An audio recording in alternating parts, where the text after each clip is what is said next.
Hey, hey, hey, it's our anthem. Let me get going. Hey, way back in ancient India, it's a subcontinent of Asia, cut off by Himalayas and its red for these fertile areas. This a land where it all started. Contributions were created, but now they underrated. Talking about important settlements way down at Indus Valley, in this river. They started farming. They were thriving for a hominid. They were intelligent. One of the first civilizations built advanced sewage systems. Number 0 was their creation. Great bath, them guys be showering. Yeah, them people be cleansing. Also for religious purposes. Way before the Romans. Those were not the only developments. Hold up, let me just listen. I'm starting from top. I'm talking sales with the weights made out of church. Talking statues made out of stone. I'm talking beads made out of stone. As jewelry, like they were dripped. All in that product. Terracotta. I'm talking seals, I'm talking homes with hella rooms. I'm talking chests, thinking that you put 24/7 hustling, but out of nowhere, they disappeared. We do not know exactly what happened, or maybe we do. It was the Aryans came out of nowhere and just invaded them. Ancient India, ancient India, ancient India, ancient India. Now, this is structure. First, there are the Varnas, principles of society, sorting people into 4 categories. They got a duty as their natural calling. You're born into Varnas. There is no changing. Second, there are the Dharmas. A Varna's duty, they gotta fulfill it. No matter what, they gotta do it. Then they caste system. Hierarchy they used it for Varnas because discrimination. It included the Brahmins, who were scholars, priests, and teachers. Cashiers, who were warriors and rulers. The fashions, who were artists and farmers, stewards and workers, and supply service and touchables. Life, the antonym of cheerful, doing the dirty work. Their lives were horrible. Third, there was the Jadis. The subdivision of Varnas is Jadis to help with identification within the caste system is based on birth and occupation. Next, then there is karma. They'll believe that actions you do will come back at you, whether good or bad. In your lives, karma will come through. What's next? Pilgrimages, what's next? Pilgrimages, what's next? Pilgrimages, what's next? Pilgrimages, imagine this, people who go to a sacred holy line tied to their religion. The Indian social structure had all these features to it. However, if you had noticed, most of these tie into Hinduism. Ancient India, ancient India, ancient India, ancient India. Next, now it's religion.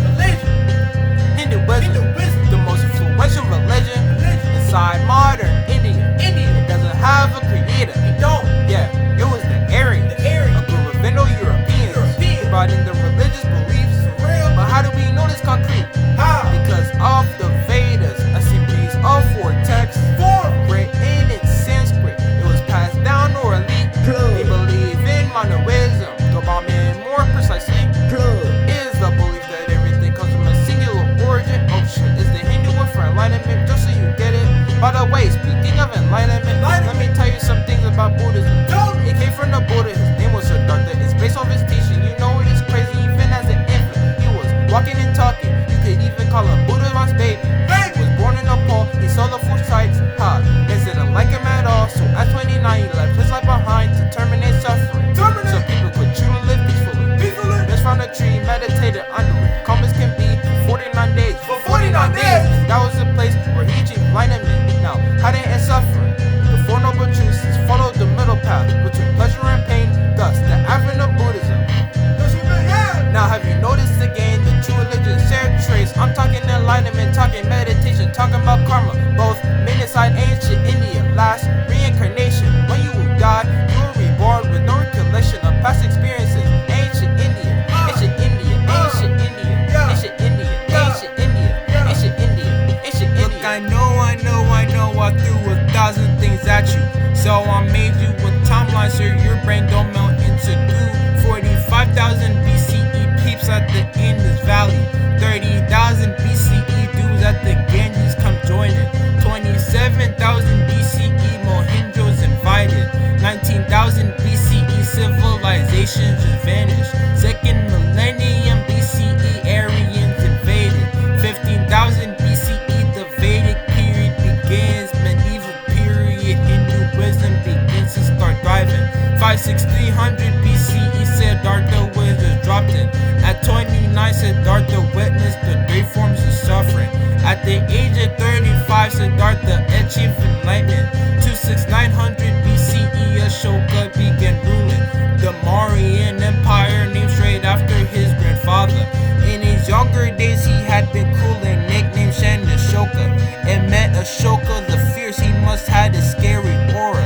But Ashoka shook things up after changing his character. He ended up building thousands of stupas and viharas, embracing the message of peace and love from the Buddha. Also built universities, water transits, and more.